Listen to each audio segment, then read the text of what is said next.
o mundo conheceu Fred Astaire como o sinônimo da perfeição. Ele passou a vida inteira na frente das câmeras parecendo impecável. Cada passo, cada sorriso, cada gravata borboleta estava no lugar. Era o homem que não cometia erros, o dançarino que desafiava a gravidade com uma elegância que parecia de outro mundo. Mas hoje o verniz dessa perfeição foi quebrado. Em 2025, uma fotografia esquecida de 1950 apareceu online e se tornou viral em questão de horas. A imagem não mostra a estrela que conhecemos, mostra um homem. Um homem que parece exausto, quebrado, quase derrotado.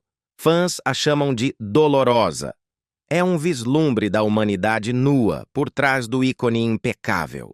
No entanto, o verdadeiro choque não veio da imagem em si, mas do que estava escondido atrás dela. Os relatórios confirmam que, quando especialistas escanearam o verso da foto, encontraram algo. Algumas palavras escritas a lápis que ninguém deveria ver. Essas palavras revelam por que ele realmente sofria por trás de todo aquele sorriso e charme. O rei da dança tinha um segredo. Um segredo que, décadas após sua morte, está pronto para abalar o mundo. Para entender o peso dessas palavras ocultas, para compreender o homem na fotografia quebrada, precisamos viajar para o começo. Não para o estrelato, mas para a luta. O homem que o mundo viria a conhecer como Fred Astaire não nasceu. Foi criado. Ele começou sua vida como Frederick Austerlitz, nascido em 10 de maio de 1899, em Omaha, Nebraska. Sua família não tinha a elegância que ele viria a representar. Eram imigrantes, batalhadores em busca de uma vida melhor. Seu pai, Fritz, chegou aos Estados Unidos vindo da Áustria em 1893. Trabalhava como vendedor de cerveja e ganhava apenas o suficiente para sobreviver. A mãe de Fred, Anne, vinha de uma família de imigrantes alemães e dava aulas de piano para ajudar a sustentar a casa. A sobrevivência era o objetivo diário. Mas Anne, a mãe, tinha uma visão maior. Quando Fred tinha apenas 3 anos, ela notou algo especial. O pequeno não estava apenas brincando, estava observando. Ele estava copiando os passos de dança de sua irmã mais velha, Adele. Para a maioria dos pais, teria sido um momento carinhoso. Para Anne, foi uma revelação. Ela viu o show business não como uma arte, mas como um bilhete de saída, uma fuga da pobreza que os asfixiava. Essa crença, formada na necessidade, moldaria suas vidas para sempre. Essa decisão colocou em movimento uma máquina imparável. Em 1903, quando Fred tinha apenas 4 anos, ele começou a dançar informalmente, seguindo a sombra de Adele, que já estava tendo aulas na Chambers Dance Academy em Omaha. 2 anos depois, em 1905, a família enfrentou um desastre. Fritz perdeu o emprego. A família se mudou para a cidade de Nova York, mas não foi por escolha, foi por desespero. Estavam afogados em dívidas, devendo mais de $200, uma soma astronômica para a época. Mas Anne não desistiu. Em vez de cortar gastos, ela dobrou a aposta. Ela matriculou os 2 filhos em uma escola de dança. Em 1906, as crianças não eram mais apenas crianças. Eram o sustento da família. Fred tinha apenas 7 anos. Ele e Adele faziam pequenas apresentações de vaudeville, teatro de variedades, que rendiam $50 por espetáculo. O preço dessa renda foi a infância de Fred. Ele dançava por longas horas, às vezes 12 horas por dia. Era um menino fazendo o trabalho exaustivo de um atleta profissional. Naqueles dias, não havia leis de proteção à criança para salvá-lo. Anne gerenciava tudo, empurrando-os para frente enquanto viviam com muito pouco. Fred não apenas dançava, ele também aprendeu a tocar piano, acordeão e clarinete. Ele precisava ser versátil, precisava ser mais do que bom. Aos 7 anos, os irmãos receberam seu nome artístico, os Astaire. Eles começaram a fazer turnês pelo Centro-Oeste. A rotina era brutal, até 20 shows por semana. Eles ganhavam cerca de $150 por contrato, o que era uma grande ajuda para a família. Mas o fardo recaía sobre os ombros de Fred. Ele praticava 8 horas por dia. Ele se inspirou em dançarinos lendários como Bill Bojangles Robinson, aprendendo claqué, tap dance e danças de salão. Mesmo naquela época, havia segredos. Como artistas mirins com menos de 14 anos não eram permitidos em alguns palcos, eles usavam nomes falsos. Fred Astaire se apresentava como Freddie Austin. O homem que se tornaria um ícone mundial começou sua carreira se escondendo, fingindo ser quem não era. Em 1908, quando voltaram a Omaha para uma apresentação no Teatro Orion, a multidão os adorou. Eles ganhavam $150 por semana e choviam flores. Parecia o começo do sucesso. Mas a vida continuava difícil, e a pressão estava começando a aparecer. Em 1909, quando Fred tinha apenas 10 anos, algo aterrorizante aconteceu. Ocorreu em Keyport, Nova Jersey. No meio de um show, o menino paralisou. O pânico de palco o dominou. Ele não conseguia se mexer. O show teve que ser cancelado, custando aos promotores $200. Sua mãe, sempre protegendo a marca, disse a todos que ele estava doente. Mas ele não estava doente. Estava exausto. Ele já havia feito mais de 300 shows naquele ano. Mais tarde, Fred diria que aquele momento de terror o assombrou por décadas. Sua irmã Adele zombava dele, chamando-o de o mini reclamão, porque estava sempre preocupado. Mas Fred pegou esse medo e o transformou em combustível. Ele usou esse terror para construir sua armadura de perfeição. Ele praticou e praticou até que o fracasso fosse impossível. Pouco depois, outro golpe. Adele começou a ficar mais alta que Fred. Em 1912, a diferença de altura tornou-se muito perceptível no palco. A dupla parecia desequilibrada. Eles tiveram que fazer uma pausa de 2 anos. Eles retornaram em 1912. Fred tinha 13 anos, Adele 16. Voltaram com uma nova energia, criando rotinas mais polidas inspiradas nas estrelas da época, Vernon e Irene Castle. O grande salto internacional ocorreu em 1923. Eles se mudaram para a Inglaterra em busca de melhores oportunidades e estrelaram um show chamado Stop Flirting, Pare de Flertar. Foi um sucesso estrondoso. Ficou em cartaz 418 vezes no Shaftesbury Theatre e rendeu-lhes $4.000 por semana. Fred aprendeu novas habilidades, mesmo enquanto os ecos da Primeira Guerra Mundial ainda ressoavam em Londres. Mas enquanto sua carreira explodia, sua vida pessoal se fragmentava. Em 1924, Fred perdeu o pai para o câncer. Foi um ano devastador, mas o show tinha que continuar. Ele seguiu dançando. Enquanto isso, Adele ensinava claqué, sapateado, para o príncipe de Gales, que foi assistir ao show deles 10 vezes. O grande sucesso americano deles veio em 1917. Fred tinha 18 anos e Adele 21. Eles conseguiram um lugar na revista patriótica Over the Top, Acima do Topo, que estreou em 28 de novembro de 1917. Eles recebiam $250 por semana, o que equivaleria a mais de $6.000 hoje. Fred forçava os ensaios até tarde da noite. Os críticos notaram sua dedicação, chamando o número deles de uma das melhores partes do show. Foi também a primeira vez que Fred se promoveu com um anúncio de página inteira na revista Variety. O risco valeu a pena. No entanto, as tensões estavam crescendo. Em 1922, eles estrelaram The Bunch and Judy. O show em si não foi bem recebido, mas os Astaire se destacaram. Foi então que Adele começou discretamente um romance com Lord Charles Cavendish, um aristocrata britânico que ela conheceu em Londres. Os jornais de fofoca começaram a persegui-la, tirando fotos e insinuando um casamento real. Fred teve que trabalhar mais, ensaiar mais, para manter o espetáculo funcionando sempre que Adele escapava para encontros secretos. O show durou apenas 63 apresentações. A parceria de irmãos estava desmoronando. Depois veio Lady Be Good, em 1924. Estreou em 1º de dezembro e foi um sucesso estrondoso. Os irmãos Gershwin escreveram a música. Fred dançava com tanta energia que relatos da época dizem que ele precisava de um balde de água logo ao sair do palco, não para beber, mas para resfriar seu rosto e seus pés em chamas. Este é o homem que o mundo viu. O homem que dançava até quase se queimar. O homem que superou o pânico de palco, a tragédia familiar e a exaustão.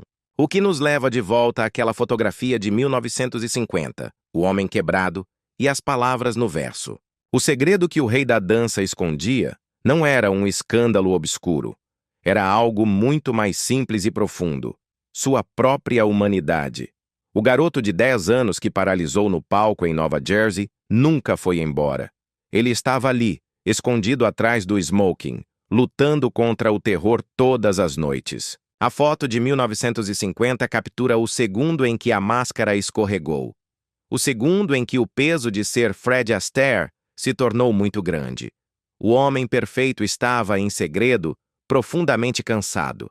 E agora, em 2025, o mundo pode finalmente ver o verdadeiro Frederick Austerlitz. A história que contamos anteriormente terminou com um homem no auge do seu primeiro ato, mas o sucesso, como sabemos, tem uma maneira cruel de cobrar suas dívidas. O show Lady Be Good foi um gigante. Relatos de bilheteria confirmam que arrecadou surpreendentes $55 mil em sua primeira semana, uma fortuna para a época. Ele ficou em cartaz 330 vezes em Nova York antes de cruzar o oceano para Londres para mais 326 apresentações.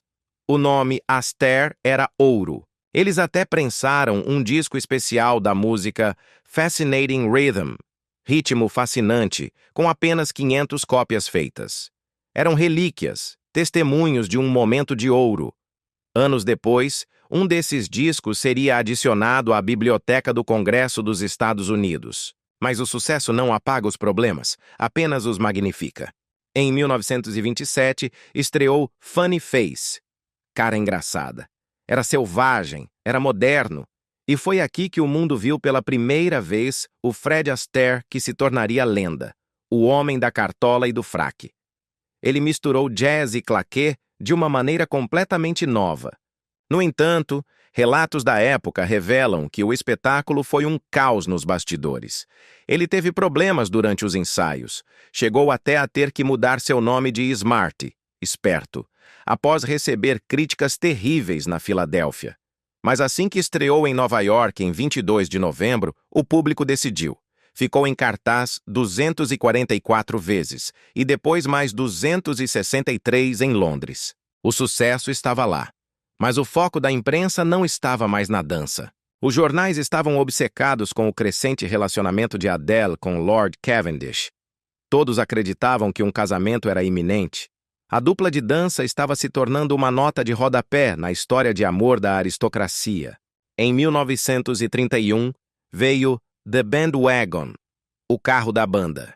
Ironicamente, se tornaria a última apresentação deles juntos. Estreou em 3 de junho.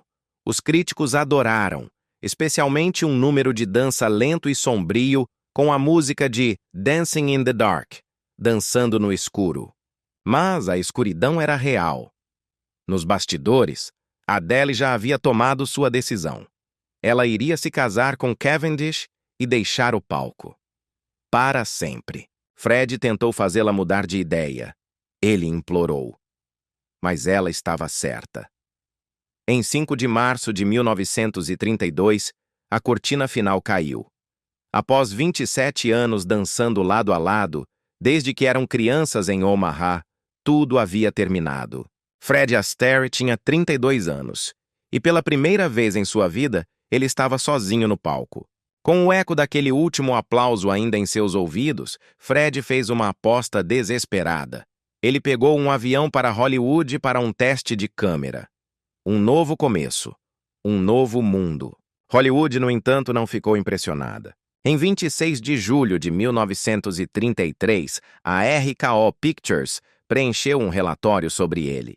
É um documento que se tornou infame, um pedaço de papel frio e burocrático que quase acabou com uma lenda. Dizia: careca, não sabe atuar, ligeiramente fotogênico, dança um pouco. Dança um pouco. Foi uma humilhação total. Seu salário foi limitado a $750 por semana, menos do que sua coprotagonista, Ginger Rogers. Os executivos o odiaram tanto que ele quase foi substituído após a primeira semana de filmagem. Mas então, algo que os executivos nunca previram aconteceu. O público viu o filme. Quando o público viu sua dança em Flying Down to Rio, voando para o Rio, tudo mudou. O estúdio, que o havia chamado de careca e sem talento, teve que engolir suas palavras. Os cartazes do filme foram refeitos às pressas para dizer: apresentando Fred Astaire. Ele venceu, mas essa vitória teve um preço sombrio. Em 12 de setembro de 1933, durante aquele mesmo filme, Fred Astaire revelou o homem em que se tinha transformado. Ele forçou a equipe a fazer 105 tomadas de uma única cena de dança. A cena durava apenas 40 segundos. 105 vezes. Cada tomada custava centenas de dólares. O orçamento disparou em $27 mil. Os gerentes do estúdio começaram a rotulá-lo. A palavra que usaram foi difícil. E esse rótulo o seguiria. Outros estúdios o usariam como desculpa para lhe oferecer menos dinheiro no futuro. Mas foi naquele momento, sob as luzes quentes e a pressão financeira, que Fred construiu a reputação que o definiria. A reputação da perfeição. A reputação do controle absoluto. O garoto que havia paralisado de pânico em Nova Jersey tinha sumido. Em seu lugar, havia um general que perseguiria a tomada perfeita, não importa o custo. A guerra pelo controle continuou em 1934, enquanto filmava The Gay Divorcee, a alegre divorciada. Aqui, a batalha foi pelo figurino. Astaire odiava como o vestido de Ginger Rogers se movia. Ele disse que parecia um lençol voador. 17 vestidos foram rejeitados um após o outro, até que um atendesse aos seus padrões exatos.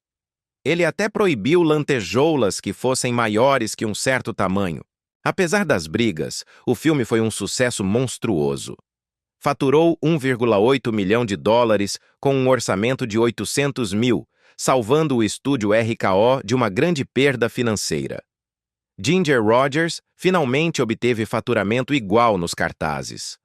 Mas, a partir daquele momento, cada fantasia, cada tecido, cada linha, tinha que passar primeiro pela aprovação de Fred. Depois veio Top Hat, Chapéu de Copa, em 1935. E é aqui que a obsessão de Astaire quase terminou em tragédia. Fred teve um sonho. Uma visão para uma cena que envolvia dançar em um telhado giratório. O set foi construído com uma plataforma giratória de aço, uma maravilha da engenharia. Mas durante os testes, o mecanismo emperrou violentamente.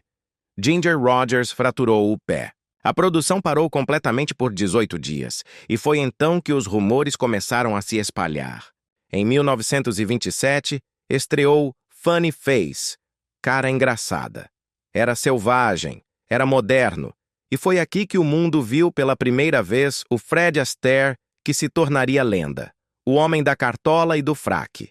Ele misturou jazz e claqué, sapateado, de uma maneira completamente nova. No entanto, relatos da época revelam que o espetáculo foi um caos nos bastidores.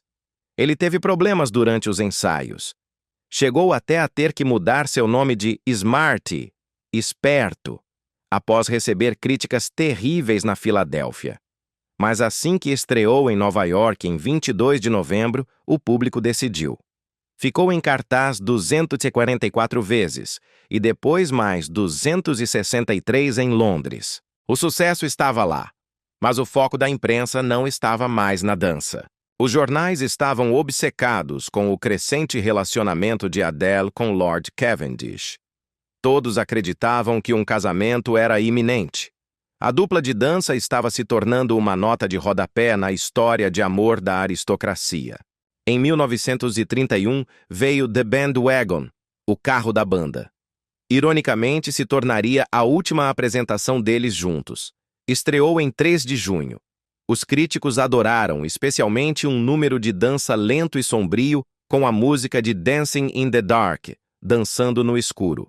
Mas a escuridão era real. Nos bastidores, Adele já havia tomado sua decisão. Ela iria se casar com Cavendish e deixar o palco. Para sempre. Fred tentou fazê-la mudar de ideia. Ele implorou, mas ela estava certa. Em 5 de março de 1932, a cortina final caiu. Após 27 anos dançando lado a lado, desde que eram crianças em Omaha, tudo havia terminado. Fred Astaire tinha 32 anos e, pela primeira vez em sua vida, ele estava sozinho no palco. Com o eco daquele último aplauso ainda em seus ouvidos, Fred fez uma aposta desesperada. Ele pegou um avião para Hollywood para um teste de câmera. Um novo começo. Um novo mundo. Hollywood, no entanto, não ficou impressionada. Em 26 de julho de 1933, a RKO Pictures preencheu um relatório sobre ele. É um documento que se tornou infame, um pedaço de papel frio e burocrático que quase acabou com uma lenda. Dizia: careca, não sabe atuar, ligeiramente fotogênico, dança um pouco. Dança um pouco. Foi uma humilhação total. Seu salário foi limitado a $750 por semana, menos do que sua coprotagonista, Ginger Rogers. Os executivos o odiaram tanto que ele quase foi substituído após a primeira semana de filmagem. Mas então algo que os executivos nunca previram aconteceu. O público viu o filme. Quando o público viu sua dança em Flying Down to Rio, voando para o Rio, tudo mudou. O estúdio, que o havia chamado de careca e sem talento, teve que engolir suas palavras. Os cartazes do filme foram refeitos às pressas para dizer: apresentando Fred Astaire. Ele venceu. Mas essa vitória teve um preço sombrio. Em 12 de setembro de 1933, durante aquele mesmo filme, Fred Astaire revelou o homem em que se tinha transformado. Ele forçou a equipe a fazer 105 tomadas de uma única cena de dança. A cena durava apenas 40 segundos. 105 vezes. Cada tomada custava centenas de dólares. O orçamento disparou em $27 mil. Os gerentes do estúdio começaram a rotulá-lo. A palavra que usaram foi difícil. E esse rótulo o seguiria. Outros estúdios o usariam como desculpa para lhe oferecer menos dinheiro no futuro. Mas foi naquele momento, sob as luzes quentes e a pressão financeira, que Fred construiu a reputação que o definiria. A reputação da perfeição. A reputação do controle absoluto. O garoto que havia paralisado de pânico em Nova Jersey tinha sumido. Em seu lugar havia um general que perseguiria a tomada perfeita, não importa o custo. A guerra pelo controle continuou em 1934, enquanto filmava The Gay Divorcee, a alegre divorciada. Aqui, a batalha foi pelo figurino. Astaire odiava como o vestido de Ginger Rogers se movia. Ele disse que parecia um lençol voador. 17 vestidos foram rejeitados, um após o outro, até que um atendesse aos seus padrões exatos. Ele até proibiu lantejoulas que fossem maiores que um certo tamanho. Apesar das brigas, o filme foi um sucesso monstruoso.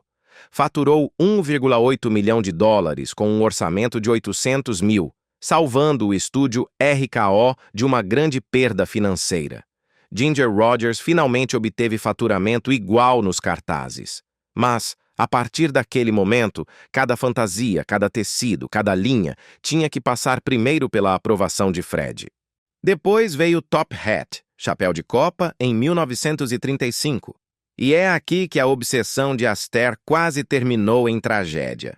Fred teve um sonho, uma visão para uma cena que envolvia dançar em um telhado giratório. O set foi construído com uma plataforma giratória de aço, uma maravilha da engenharia. Mas durante os testes, o mecanismo emperrou violentamente. Ginger Rogers fraturou o pé.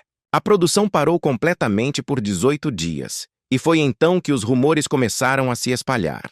Em 1940, Astaire procurou um novo desafio.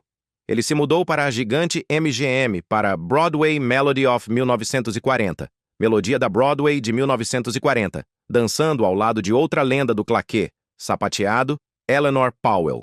O estúdio gastou US$ 1,6 milhão no filme. Mais de US$ 120 mil desse orçamento foram apenas para construir um gigantesco cenário de espelhos para seu grande número de dança, Begin the Big Win. Essa cena foi filmada em uma única tomada que durou mais de 4 minutos, uma maratona de perfeição. Mas as primeiras versões eram ainda mais longas. Astaire, sempre no controle, pediu para encurtar o solo de Powell. A razão? O público de teste aplaudiu muito cedo, antes mesmo de ele aparecer. Isso o fez se sentir desconfortável. O controle da reação do público era tão importante quanto os passos. A pressão era palpável. Durante os ensaios, Astaire fumava 2 maços de cigarros Camels por dia, muito mais do que o habitual. Powell, por sua vez, dançava com tanta intensidade que quebrou 3 pares de sapatos de sapateado. Embora os críticos adorassem a dança, a MGM, o estúdio, agiu silenciosamente nos bastidores. Eles moveram alguns dos outros números de dança planejados para Astaire e os deram a outro ator, George Murphy. A razão era simples. Queriam garantir que Astaire não roubasse toda a atenção. Seu brilho era tão intenso que ameaçava ofuscar os outros. Então, em 1942, Astaire se juntou à Columbia Pictures para You Were Never Lovelier, Nunca Fui Tão Amável, com a sensacional Rita Hayworth.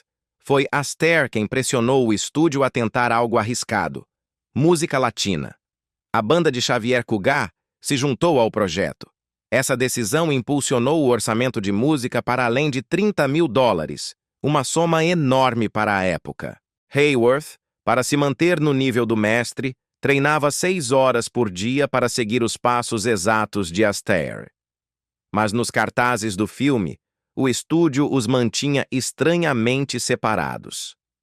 E quando estreou na Argentina, os censores cortaram uma cena de beijo e encurtaram o filme em 2 minutos. Apesar de tudo, tornou-se um sucesso estrondoso, faturando US$ 2,2 milhões apenas nos Estados Unidos e tornando Hayworth sua parceira mais bem-sucedida depois de Ginger. Em 1945, Astaire queria tentar algo completamente novo. Ele correu um risco enorme com um filme estranho e onírico chamado Yolanda and the Thief, Yolanda e o Ladrão. Tinha nuvens coloridas, escadas flutuantes e custou mais de US$ 2,3 milhões, o dobro do que costumava gastar. O sonho se transformou em pesadelo. O filme arrecadou apenas US$ 1,5 milhão e fez o estúdio perder US$ 1 milhão. A revista Variety, a bíblia do show business, o chamou impiedosamente de o Waterloo de Astaire. O homem definido pela perfeição havia falhado publicamente. Sentindo-se envergonhado e completamente esgotado, Astaire anunciou em março de 1946 que estava se aposentando da dança no cinema. Ele queria se concentrar em abrir uma rede de estúdios de dança. O anúncio chocou Hollywood. Os fãs sussurravam que ele estava falido, que havia colocado US$ 200 mil do seu próprio dinheiro no filme fracassado. Esse número provou ser verdadeiro quando os registros financeiros da MGM foram divulgados em 1974. Sua saída repentina foi tão chocante que Gene Kelly até lhe enviou um telegrama de brincadeira. Já é seguro voltar a dançar? Mas essa aposentadoria não durou muito. Em 1948, o destino interveio. Gene Kelly se machucou jogando vôlei e teve que deixar Easter Parade, Parada de Páscoa. Faltando apenas algumas semanas para as filmagens, um Astaire aposentado voltou para salvar o filme. Sua nova parceira, Judy Garland, ficou tão aliviada que disse: "Ele me fez sentir completamente à vontade." Eles só fizeram esse filme juntos porque a saúde frágil de Garland a impediu de fazer o próximo projeto. Mesmo assim, a filmagem foi rápida. Levou apenas 3 meses. Principalmente porque Astaire gostava de filmar as danças em uma única tomada. Uma das cenas, Stepping Out with My Baby, usou um truque de câmera engenhoso com diferentes velocidades na escada, algo extremamente difícil de conseguir na década de 1940. Mas funcionou perfeitamente e ajudou a reiniciar a carreira de Astaire. Em 1949, a MGM ainda queria fazer The Barclays of Broadway. O plano era reunir Astaire e Garland. Mas Judy Garland faltava muitos dias. O estúdio, de coração partido, a demitiu. O projeto estava morto. Quem poderia substituir Garland? Eles fizeram uma ligação. Uma ligação para Oregon, onde Ginger Rogers vivia tranquilamente, longe de Hollywood. Eles perguntaram se ela voltaria. Ela disse que adoraria trabalhar com Astaire novamente. Essa simples resposta pôs fim a anos de rumores que diziam que eles haviam se separado em maus termos.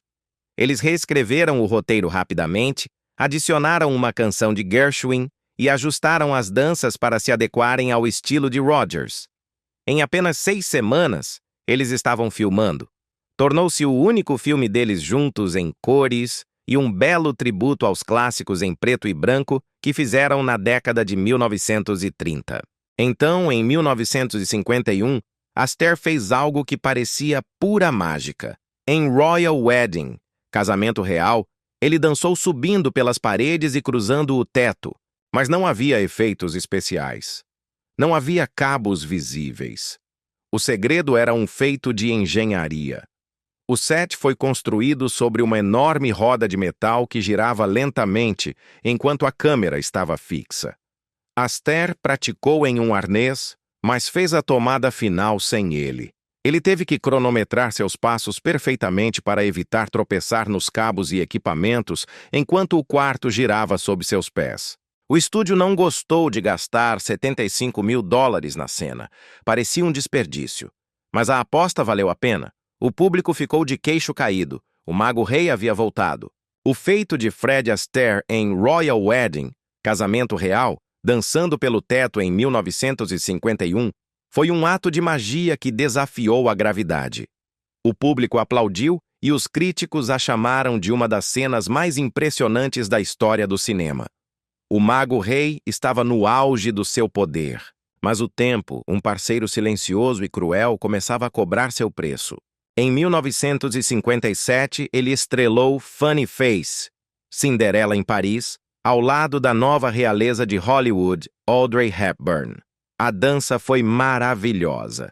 Mas desta vez, o público notou outra coisa, algo que não podia ser escondido pela cinematografia. Era a diferença de idade, um abismo de 29 anos. Astaire tinha 58 anos, Hepburn tinha apenas 28.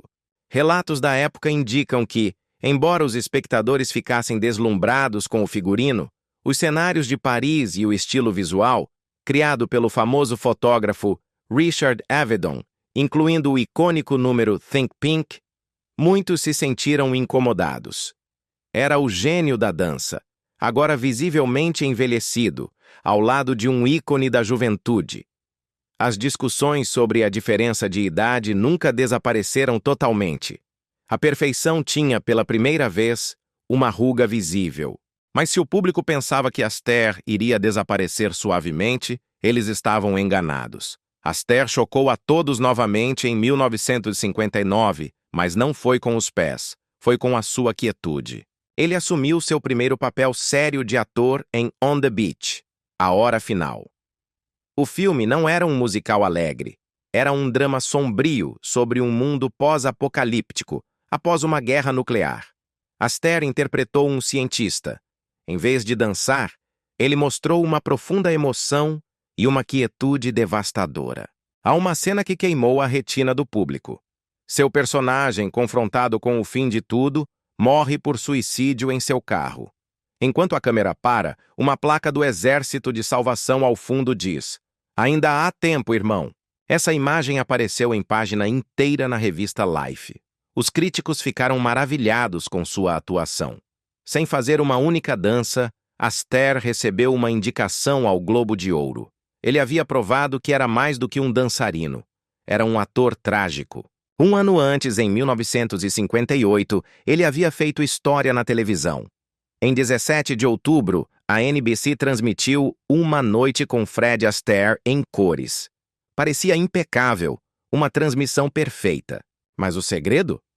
A equipe teve que esconder cartões de ponto, key cards, dentro das peças do cenário, porque Astaire, então com 59 anos, havia começado a esquecer as letras das músicas. Nada disso importou para o público. O programa ganhou 9 prêmios Emmy em 1959, mais do que qualquer outro programa naquele ano. No entanto, ele nunca estava satisfeito. As crônicas de produção revelam que ele forçou a equipe a repetir um curto segmento de claquet 52 vezes seguidas apenas para que ficasse perfeito. O homem impecável estava, em segredo, lutando contra seu próprio corpo e sua própria mente. E em 1960, essa luta se tornou pública. Durante outro especial ao vivo, um blackout parou o show por 8 segundos. Foi um acidente técnico. Mas quando as luzes voltaram, o público viu algo que não estava no roteiro. Eles viram Astaire esfregando os quadris com uma careta de dor. A verdade veio à tona. Descobriu-se que ele havia tomado analgésicos pouco antes de entrar no palco devido a uma artrite grave. Ele até havia recebido uma injeção de cortisona naquela mesma tarde. Os jornais começaram a fazer a pergunta cruel. Astaire estava dançando em tempo emprestado? Depois disso, a NBC começou a pré-gravar suas danças para evitar mais problemas. A era da perfeição ao vivo havia terminado. Em 1968, Astaire aceitou um papel controverso em Finian's Rainbow, O Vale do Arco-Íris, um filme que abordava o delicado tema do racismo. O diretor era um jovem e ousado Francis Ford Coppola. Coppola, determinado a fazer uma declaração, adicionou cenas sobre meeiros negros derrubando placas de "somente para brancos". Astaire, o homem da imagem limpa e controlada, sentiu-se desconfortável. Ele não gostou da mudança. A tensão explodiu. Astaire abandonou o set por horas. Mas Coppola se recusou a ceder. O diretor chegou a demitir o coreógrafo, que havia ficado do lado de Astaire. A velha guarda colidia com a nova. O filme estreou em outubro de 1968 e arrecadou 11,6 milhões de dólares. Mas Coppola, talvez como retaliação, filmou Astaire principalmente da cintura para cima, escondendo seus pés. Os fãs de dança se sentiram traídos. Esse filme se tornou seu último musical completo. Os anos se passaram. Em 1975, ele apareceu em Battlestar Galactica como um médico misterioso. Durante uma cena, ele caiu e se machucou gravemente. Mas, fiel ao seu estilo, continuou filmando. Foi então que os médicos fizeram uma descoberta chocante. Ao examiná-lo, encontraram fraturas antigas em seu pé. Fraturas de 1936 que nunca haviam curado adequadamente. A notícia vazou. O mundo começou a se perguntar quanta dor ele havia suportado silenciosamente todos aqueles anos. O homem que flutuava, na verdade, estava dançando sobre ossos quebrados por décadas. Então, em 1981, veio seu último grande filme, Ghost Story, A História Proibida. E ele mostrou um lado dele que era completamente real. Apenas alguns meses antes, sua amada esposa, Phyllis, havia morrido de câncer de pulmão. Ele estava arrasado. Em uma entrada de seu diário de 2 de dezembro, ele escreveu que cada cena do filme de terror parecia um luto pessoal. Ele até pediu à equipe que mantivesse o set frio, para que o tremor de suas mãos, seu tremor real de dor, parecesse autêntico. Ele se recusou a usar um dublê para uma cena em que cai em um lago congelado. Queria sentir o impacto. O filme estreou em dezembro e faturou 23 milhões de dólares. As pessoas elogiaram sua profunda carga emocional, sem saber que ele não estava atuando. Estava de luto na frente da câmera. Quando aquelas páginas do diário foram publicadas no ano 2000, os fãs finalmente entenderam a dor por trás daquela atuação final. Aquela pressão pela imagem perfeita não era nova. Quando Fred Astaire se casou com Phyllis Potter, em 12 de julho de 1933, o mundo viu isso como uma história de amor perfeita. Mas nos bastidores as coisas não eram tão simples. Em 1938, as revistas de fofoca começaram a sussurrar que os ensaios intermináveis de Fred os impediam de ter filhos. Então, em 1941, Phyllis teve um aborto espontâneo doloroso. Foi aí que os rumores realmente explodiram. Um tabloide chegou a dizer que eles planejavam adotar um bebê secretamente para que as pessoas não questionassem a imagem de Fred como um homem forte e protagonista. Mas Fred fez algo que quase nunca fazia. Ele falou. Lembrou a todos que seu filho Fred Jr. havia nascido em 1936 e sua filha Ava chegou em 1942. Ele chamou os rumores de mentiras cruéis. Os chefes do estúdio MGM garantiram que os repórteres abandonassem a história rapidamente. Ninguém tinha permissão para prejudicar a imagem impecável de sua maior estrela da dança. A verdade foi enterrada. Mas a pressão para parecer perfeito, a pressão para esconder a dor, fosse um osso quebrado de 1936, a perda de um filho ou a morte de sua esposa, essa pressão nunca desapareceu. O homem que o mundo conhecia como a perfeição impecável, Fred Astaire, era um mestre do controle. Mas em 1954, o controle se tornou impossível. O mundo de Fred desabou. Sua esposa Phyllis morreu de câncer de pulmão. Ele tinha 55 anos. E o homem que havia passado décadas evitando o álcool para manter seu corpo como um instrumento perfeito, de repente se agarrou ao Scotch Whisky para anestesiar uma dor que nenhum passo de dança poderia expressar. Isso nos leva a uma noite escura, a um relatório policial que permaneceu enterrado por quase 40 anos. Em 18 de maio de 1955, por volta das 2 da manhã, a polícia parou seu carro na Wilshire Boulevard. Os policiais relataram que ele estava dirigindo em zigue-zague. Fizeram um teste do bafômetro e descobriram que ele estava acima do limite legal. Os registros de prisão permaneceram ocultos por décadas. Não foi até 1994 que um historiador descobriu o arquivo. Ele mostrava que Fred Astaire havia sido acusado de dirigir embriagado. Mas em 1955, ninguém soube de nada. O estúdio MGM, a máquina de fazer estrelas, agiu com rapidez e silêncio. Eles pagaram a multa discretamente e conseguiram que o juiz selasse o caso. Enquanto o homem real enfrentava acusações criminais, a ilusão pública continuava. As revistas de fãs publicaram histórias alegres, mostrando um Fred Astaire sorridente, rindo com Gene Kelly em um set de filmagem. A ironia dessa foto, como veremos, é profunda. Nos bastidores, a realidade era outra. Astaire ingressou em um programa de reabilitação por 5 semanas. Ele se limpou, terminou de filmar Papá Pernilongo e até ganhou um importante prêmio dos fãs naquele ano. A performance foi impecável, mas as rachaduras, invisíveis ao público, tinham começado a aparecer. Os anos se passaram, a dor se instalou, e então veio um choque que ninguém esperava. Em 24 de junho de 1980, Fred Astaire, agora com 81 anos, casou-se. Sua nova esposa era Robin Smith, uma mulher de 35 anos. Smith não era uma desconhecida. Ela era uma famosa jockey que tinha até aparecido na capa da revista Sports Illustrated. As pessoas ficaram atônitas. O mundo do show business pegou fogo. As manchetes perguntavam sem rodeios se ela realmente o amava ou se só queria seu dinheiro. A diferença de 46 anos na idade era um escândalo. A reação de sua própria família foi brutal.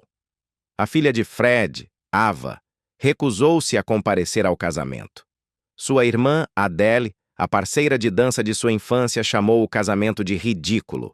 Um programa de televisão quase exibiu um segmento inteiro chamando-o de casamento por conveniência, mas cancelou no último minuto. Fred Astaire, o homem que raramente falava de sua vida privada, tentou se explicar em uma entrevista. Suas palavras foram simples e profundas. Eu caso pela companhia, não por uma enfermeira ou uma caçadora de fortunas. Eles permaneceram juntos até que ele morreu em 1987.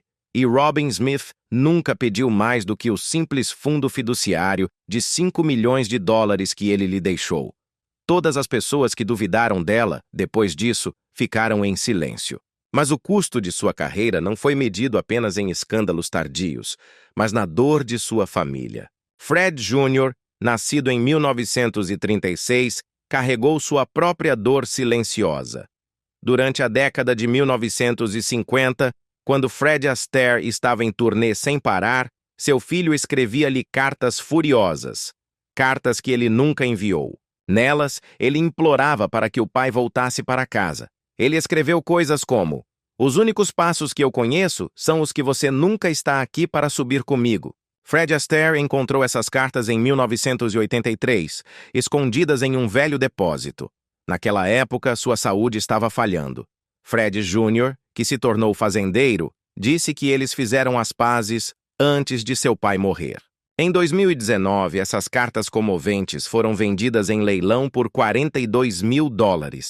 Elas contavam o lado da história que ninguém tinha visto antes. A história do pai que nunca estava lá, porque o dançarino sempre tinha que ser perfeito. Mas o homem por trás do dançarino era mais complicado do que qualquer um imaginava. Ele não era apenas um perfeccionista, ele também era silenciosamente generoso. Entre 1946 e 1958, ele doou mais de $650 mil para escolas de dança no Harlem e em Londres. Ele não queria que seu nome fosse associado ao dinheiro.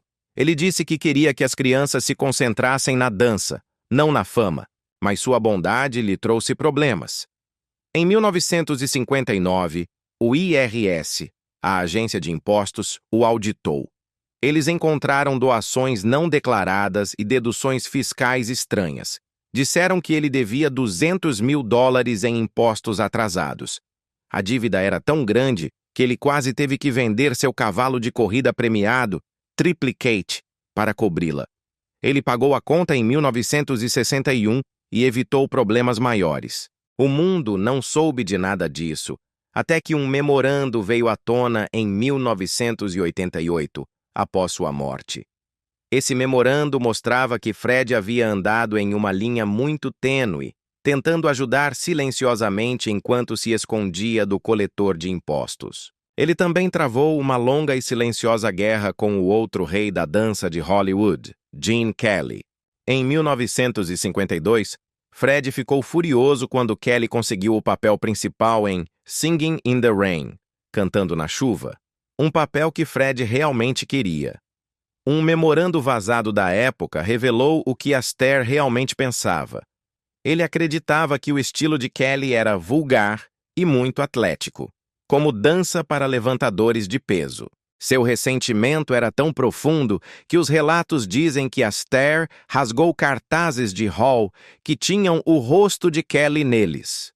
A MGM cancelou uma cena de dança planejada com os dois homens apenas para evitar o drama no set. O único dueto deles foi em 1945, em Ziegfeld Follies. Mas Fred Astaire garantiu que essa cena fosse cortada das versões posteriores vendidas para a televisão. Anos depois, vieram à tona cartas privadas de Fred que comparavam o claqué de Kelly à luta livre de vaudeville. A amargura nunca tinha desaparecido totalmente. E então, havia Ginger Rogers. A química deles na tela era lendária, mas o relacionamento fora dela era protegido pelo estúdio. Em 3 de abril de 1935, às 2h10 da manhã, alguém viu Fred e Ginger saindo juntos de um quarto de hotel. Naquela mesma manhã, eles deveriam estar no set de Top Hat. O estúdio tinha uma regra rigorosa: nada de romances na vida real entre coprotagonistas. Um detetive particular tinha fotos e ameaçou vazá-las. O estúdio agiu em pânico. Pagaram $25 mil para que o escândalo desaparecesse. Luella Parsons, uma das principais escritoras de fofoca, começou a insinuar um escândalo de claqué, mas, de repente, abandonou a história. Em seus últimos anos, Ginger sempre disse que eram apenas amigos, mas uma nota antiga encontrada nos arquivos do produtor alertava que mais uma noite como a de 3 de abril poderia arruinar todo o filme. Fred Astaire, o homem perfeito, também cometeu erros dolorosos. Documentamos as guerras secretas, os romances proibidos e as tragédias pessoais de Fred Astaire. Mas o homem que lutava pela perfeição na pista de dança também lutava contra demônios internos e um passado que, décadas depois, ainda ressoa com controvérsia. A elegância de Astaire na tela muitas vezes escondia decisões profundamente problemáticas na vida real. Voltamos a 1941. Em uma parada de sua turnê em Miami, Astaire recusou-se a se apresentar no mesmo palco que um aclamado grupo de claqué negro chamado Tip Tap and Toe. Foi um ato de segregação. Na época, Astaire culpou as leis locais, uma desculpa fácil para uma política discriminatória. Mas as pessoas viram como o que foi: um movimento doloroso, um desrespeito de um mestre a outros artistas. Essa mancha em seu legado não desapareceu. Em 1963, o mundo havia mudado. Grupos de direitos civis começaram a fazer piquetes em frente ao seu show na Broadway. O homem que uma vez havia citado leis locais, agora enfrentava a voz da justiça. Tentando se redimir, Fred Astaire doou dinheiro a um grupo de direitos civis e narrou um especial de televisão sobre dançarinos negros. Mas foi em uma entrevista de 1970 que ele finalmente confrontou seu fantasma. Ele chamou a decisão de Miami de seu momento mais sombrio. Ele disse com um arrependimento que parecia genuíno: "Nós devíamos ter pisoteado a segregação, não dançado ao redor dela." No entanto, os julgamentos morais não eram suas únicas batalhas ocultas. O homem que controlava tudo estava perdendo o controle de suas finanças. O amor de Fred por cavalos de corrida era bem conhecido, mas também era uma fraqueza perigosa. Em 1944, seu cavalo, High Hat, perdeu fragorosamente no Derby de Santa Anita. Astaire, em vez de se retirar, jogou mais dinheiro nas corridas, confiando em um infame apostador chamado Nick the Greek. Mas a guerra trouxe consigo proibições de viagem, deixando os cavalos encalhados e as apostas secas. Em 1946, seu dinheiro estava acabando. E então, em 1947, o governo bateu à sua porta. O IRS, a Agência de Impostos do Zeuirioá, descobriu $400 mil escondidos em uma empresa de fachada nas Ilhas Cayman. Foram consideradas acusações de evasão fiscal. A imagem perfeita do dançarino estava prestes a ser manchada com um crime federal. Astaire resolveu o caso silenciosamente. Ele pagou. Para cobrir as contas, ele teve que vender seu amado Rolls-Royce por $15 mil. Sempre um mestre do show, ele brincou com os jornalistas. "Levem o carro, ele dança melhor do que meus pangarés." Mas o que estava por baixo daquele sorriso encantador e daquelas piadas inteligentes? O medo. Por baixo de todo aquele charme, Fred Astaire estava perpetuamente nervoso. Depois que sua irmã Adele se aposentou em 1932, deixando-o sozinho no palco, ele começou a sofrer ataques de pânico debilitantes. Os médicos da época diagnosticaram-no com neurastenia, uma condição nervosa, uma exaustão dos nervos. Em 1927, ele chegou a desmaiar durante um ensaio. Por décadas, isso foi mantido em segredo. Mas arquivos médicos confidenciais, abertos em 2019, revelam a verdade nua e crua. Ele recebeu barbitúricos, um sedativo potente, e foi submetido a uma terapia de sono inicial para tentar acalmar seu sistema nervoso em frangalhos. Enquanto filmava Swing Time em 1936, sua ansiedade era tão severa que ele forçou a MGM a construir-lhe um quarto silencioso no set, apenas para que ele pudesse relaxar entre as tomadas. Lá, ele ouvia música havaiana repetidamente para acalmar seus nervos. Sua esposa, Robin, compartilhou mais tarde que Fred guardava um pequeno frasco de remédio no bolso de cada smoking que possuía. O medo estava sempre lá. Quando alguém lhe perguntou em 1976 se ele ainda ficava assustado antes de se apresentar, Astaire sorriu cansado e deu a resposta mais honesta de sua vida. "Os pés são de aço. Tudo acima dos tornozelos é pudim." E isso nos leva de volta. De volta à fotografia que deu início a tudo. É julho de 1950. Um fotógrafo captura uma imagem no set de Royal Wedding. Fred Astaire está desabado em uma cadeira durante os ensaios. Seus olhos parecem vazios. A gola de sua camisa está encharcada de suor.